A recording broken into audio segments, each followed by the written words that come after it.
If the multiplayer had the same bond with nostalgic shooters as the single player, it might have turned out better. Instead, it's a very generic shooter with some bad ideas mixed in. What?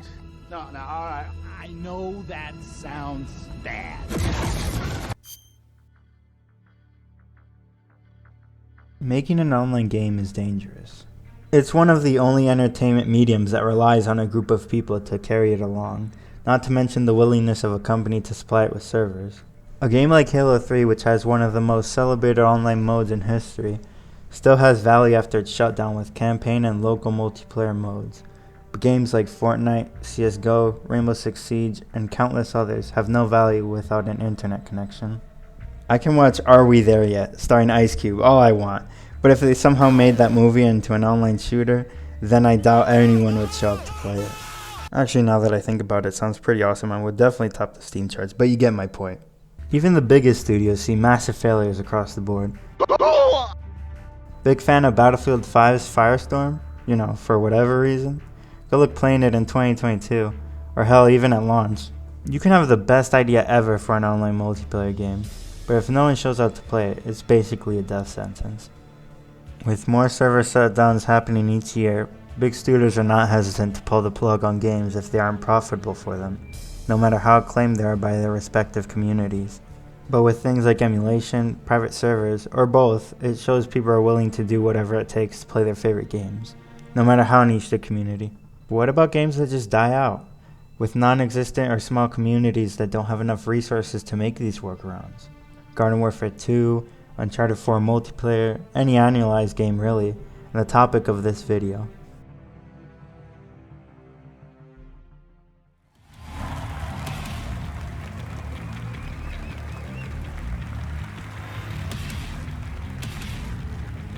Thank you.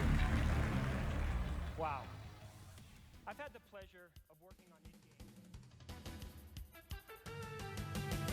Doom 4, and yes, I'm calling it Doom 4 because I don't want to say Doom 2016 all the time, is a game that fans were skeptical about before release because of some poorly showcased gameplay previews.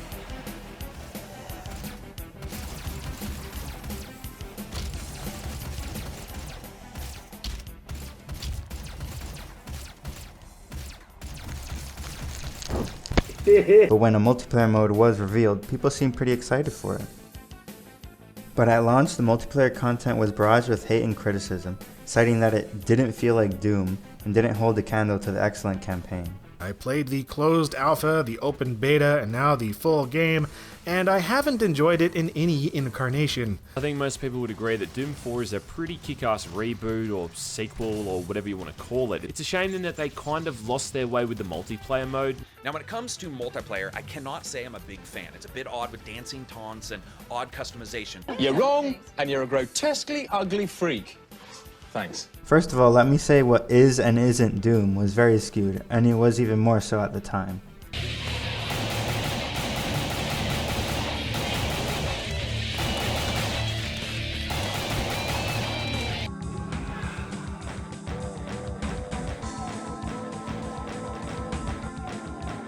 I think Doom 4's multiplayer balances both styles very well.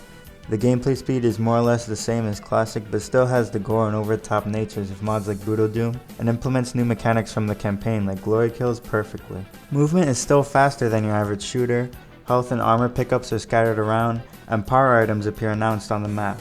Its DNA is rooted in its arena shooter past, but combines it with elements of its modern contemporaries, making a very unique multiplayer shooter experience. It even has an announcer, which admittedly isn't nearly as cool as the Quake or Unreal announcers. Welcome to Quake 3 Arena. You have taken the lead. Headshot. Monster kill. But it does get the job done. Although in the early trailers they do show a different vocal take of the announcer, which I do prefer over the final version.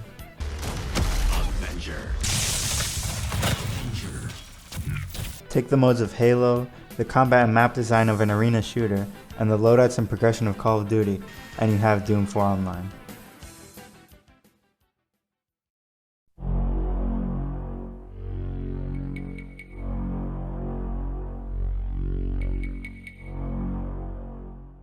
This is actually one of the best multiplayer games in terms of customization ever.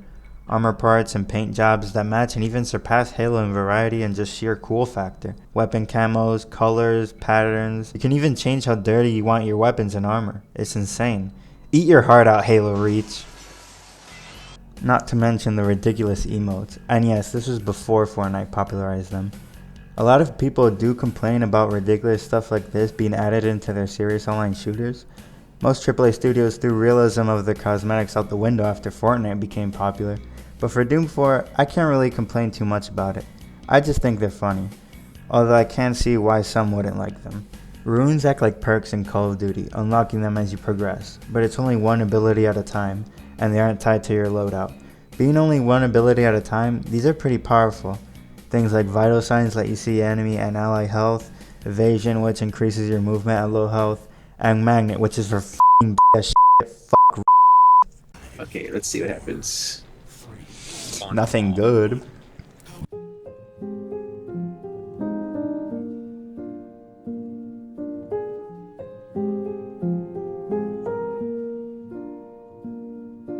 The way weapons are implemented is one of the most controversial aspects of the online mode. Loadouts in a Doom game seem sacrilegious given its arena shooter weapon pickup roots. And yes, while there are some power weapons that spawn in the map, there is really no skill involved when it comes to map knowledge, since it just tells you that it's spawning much like the abilities in Quake, which also make an appearance in this game. Oh gosh, Cam, that's mine though. I can see why arena shooter fans would be turned off by these things. But in my opinion, I feel like the loadouts are fine. Weapon unlocks and progression are satisfying. Many of the guns have a learning curve to them, and tweaking your loadouts to perfection, while not as in-depth as Call of Duty, is still very rewarding. And the admittedly simplified power weapon system leads to great battles, as both teams struggle to snag the free kill machines. And speaking of free kill machines,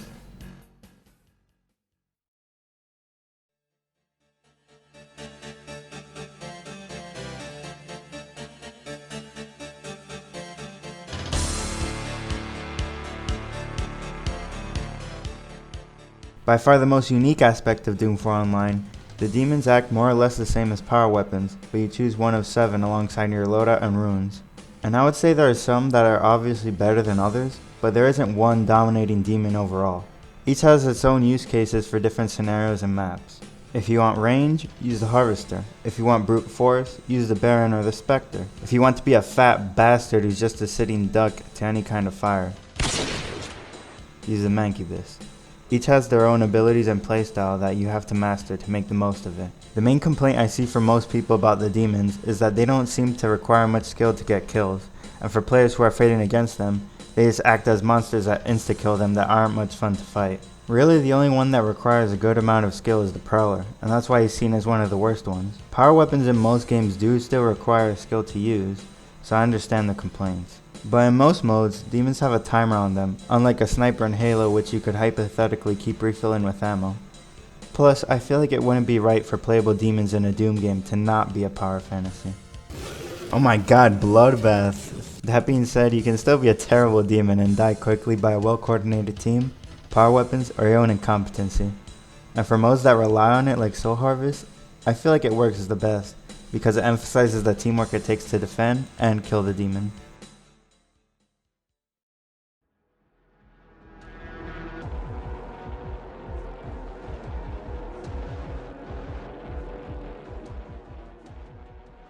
The game has 12 modes that are separated into team play and free-for-all play. You have your typical modes like Deathmatch, Team Deathmatch, Domination, and Clan Arena, a permadeath round-based mode straight out of Quake. But the other half are good twists on other game modes. I'll only talk about my favorites here. Freeze Tag is similar to Clan Arena, but with the twist that dead players are frozen in place and can be revived after death. And pretty fast too. This makes matches a lot more tense, since a round can get turned completely on its head with a few sneaky revives. Warpath is like King of the Hill but with a moving objective, which fits very well with the hallway-like design of some maps and the verticality of others. It always makes for interesting dynamic choke points. There are arrows on the floor indicating which direction the point is heading, making it easy to flank and attack to gain the control point. Inferno Run is a more alternative round-based mode where each team is trying to score a ball into the enemy team's goal, and it's very fun and should be selling out esports arenas every year. Soul Harvest is without a doubt the best mode and showcases the demons as a mechanic perfectly. It's a spin on kill confirm, but there is always a demon present on one of the teams at a time that can score even more points per kill than the average player. So during the match there's a constant power struggle between teams to take the demon rune for themselves so they can score more points. It leads to a lot of teamwork to take down the enemy demon and gives almost everyone the opportunity to play as one at some point during the match. However, a very good team could hypothetically keep the demon forever, as there is no cooldown for it in this mode.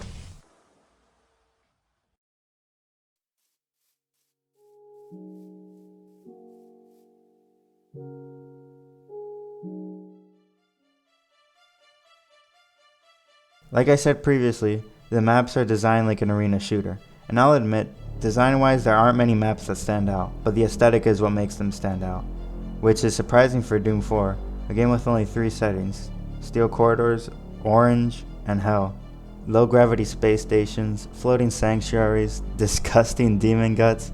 All these settings weren't in the campaign, but become some of the most unique maps in the online mode. Some have gimmicks like the classic teleporters or some anti-gravity areas, but some maps have these obnoxious fire traps that are placed in key areas. In a game as frantic as this, it's hard to see the fire before it comes up, resulting in a pretty unfair experience. It's especially infuriating in permadeath modes like Clan Arena and Freeze Tag. Overall, its inclusion is unnecessary. It's worth noting that most of the unique maps came as part of the expansions. Do you think the maps were worth $10? Yeah, who doesn't have $10? I wipe my ass with $10. That's not what I asked. Which also came with new guns, equipment, and customization, but was all made free shortly after with the 6.66 update, alongside a revamped progression system.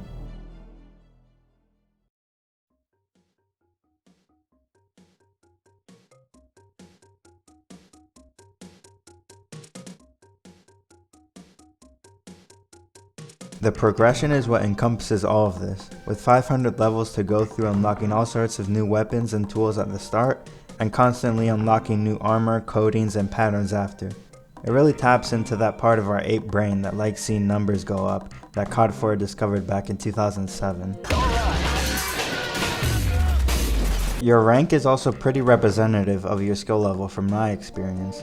A max rank player isn't fucking around. Max rank gives you the ability to use the Praetor suit, which at first I found kinda odd, since it's sort of the default of the game.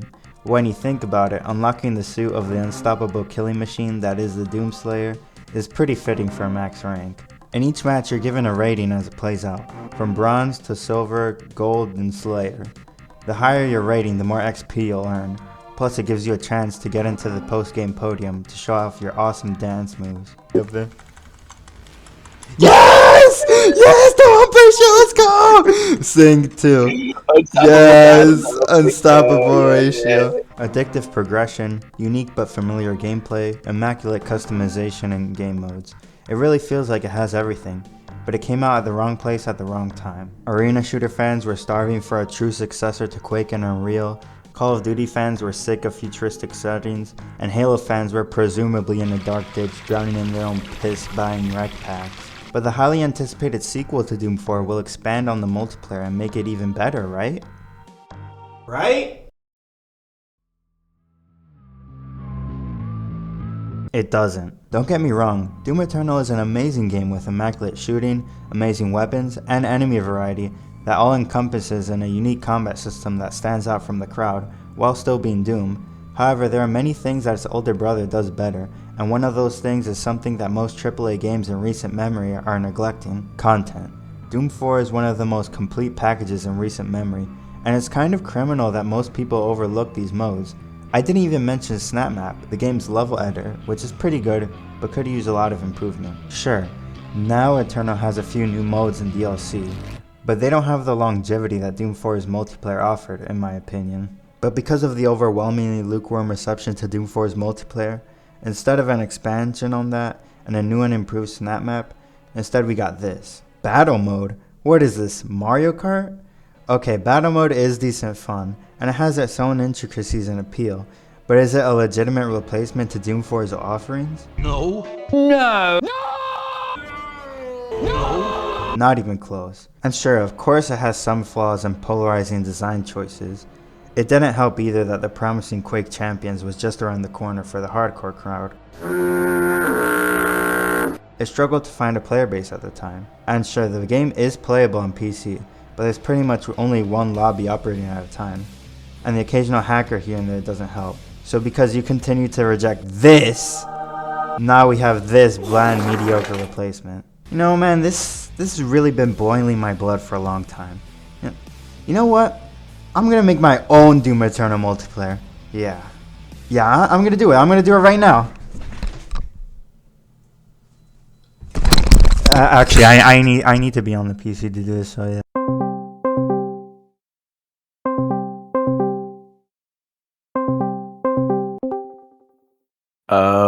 Hello? Zekkle. Yes? I need something very important from you. Okay.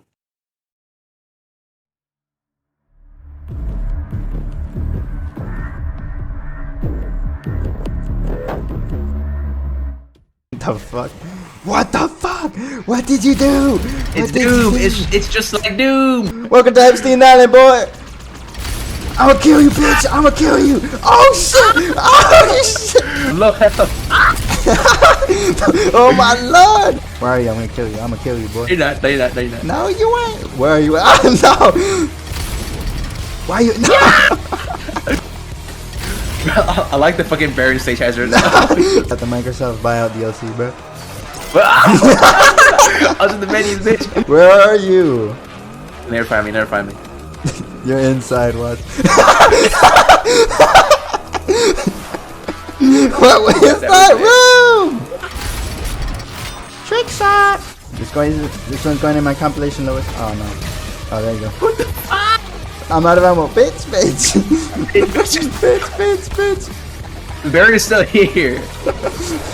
I got you. Let's go. Oh no! What? This bitch! You are a traitor! Where the fuck are you? No. Hello? Your move, it's software.